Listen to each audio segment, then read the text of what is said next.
Sambilan. Ya. Assalamualaikum warahmatullahi wabarakatuh. Waalaikumsalam warahmatullahi wabarakatuh. Selamat sore kepada adik-adik mahasiswa.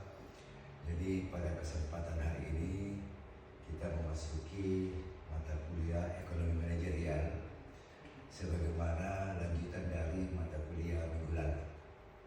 Sehingga pada hari ini kita akan lanjutkan di mana mata kuliah ini kita akan membahas tentang ruang lingkup dan hubungan dengan bidang ekonomi lainnya. Kita melihat bahwa ekonomi manajerial, ilmu ekonomi manajerial merupakan salah satu bentuk terapan dari ilmu ekonomi dalam dunia bisnis dan manajemen. Ekonomi manajerial menerapkan teori dan metodologi ekonomi dalam pembuatan keputusan di dunia bisnis dan administrasi.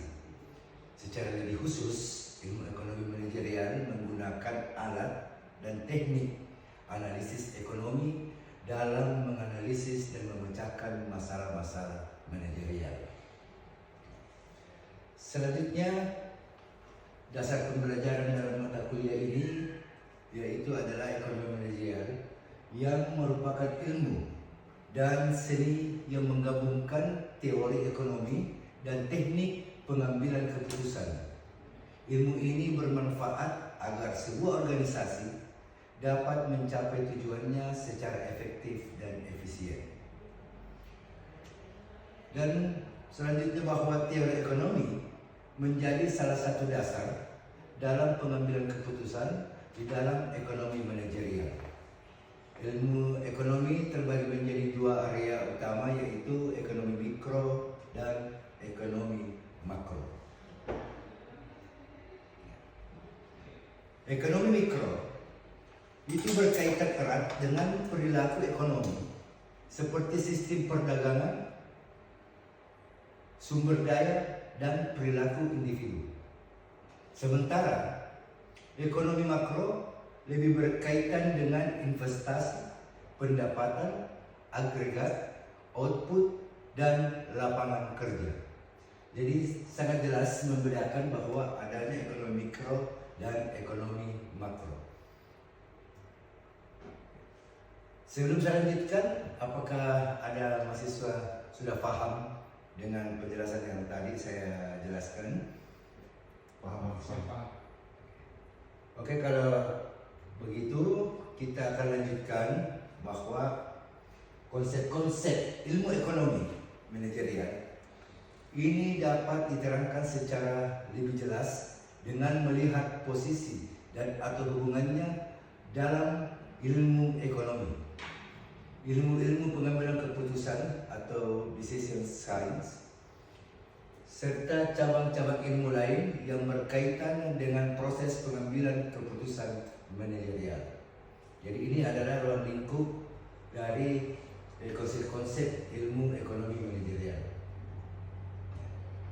Kita lanjutkan bahwa hubungan dengan ekonomi tradisional, yaitu setiap cabang ilmu ekonomi berkaitan dengan pembuatan kebijaksanaan manajerial, maka semua cabang tersebut digunakan di dalam analisis ilmu ekonomi manajerial. Akan tetapi dalam praktik, ada beberapa cabang ilmu ekonomi yang lebih relevan untuk perusahaan bisnis ketimbang yang lainnya. Misalnya ilmu ekonomi manajerial ini. Kalau kita melihat juga bahwa hubungan dengan ilmu-ilmu pengambilan keputusan, kita melihat ada berbagai metode, yaitu adalah ilmu ekonomi manajerial memberikan kerangka teoritis dalam menganalisis masalah-masalah pengambilan keputusan manajerial.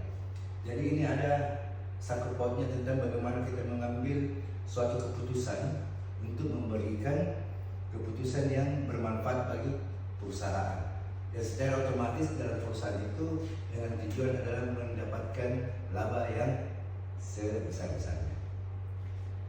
Selanjutnya adalah ekonomi manajerial dan ilmu pengambilan keputusan juga memberikan seperangkat alat dalam pembentukan model-model dalam mengambil keputusan.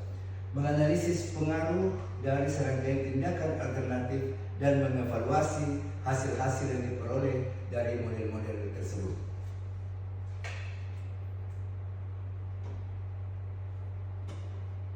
Sekarang kita masuk kepada hubungan dengan studi administrasi bisnis. Jadi ekonomi manajerial mempunyai dua tempat dalam studi administrasi bisnis. Ilmu ekonomi manajerial sebagai mata kuliah alat, ya, sebagai jadi ini ekonomi manajerial adalah mata kuliah alat yang mencakup teori, metode-metode, dan teknik-teknik analisis ekonomis yang selanjutnya digunakan dalam cabang-cabang fungsional. Ilmu ekonomi manajerial sebagai mata kuliah pemandu yang menggabungkan berbagai cabang fungsional dan tidak hanya menunjukkan bagaimana cabang-cabang tersebut berinteraksi satu sama lain dalam pencapaian tujuan perusahaan, tetapi juga sebagaimana perusahaan berinteraksi dengan lingkungan di mana perusahaan tersebut beroperasi.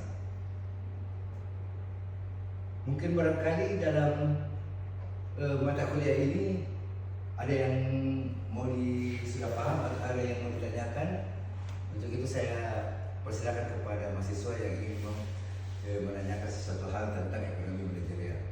Siap Pak, izin bertanya Pak. Ya, silakan. Terkait apa dampak tidak digunakan prinsip ekonomi manajerial dengan baik Pak? Oke, baik.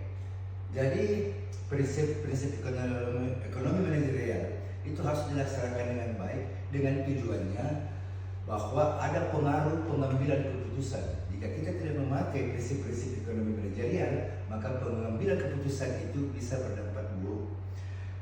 Apa yang kita dapatkan dari keburukan itu yaitu pengambilan keputusan yang dapat merugikan perusahaan.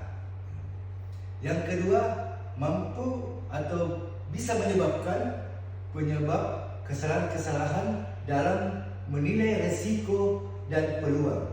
Jadi dalam mengambil keputusan itu pasti ada risiko yang akan kita hadapi di depan daripada tujuan perusahaan.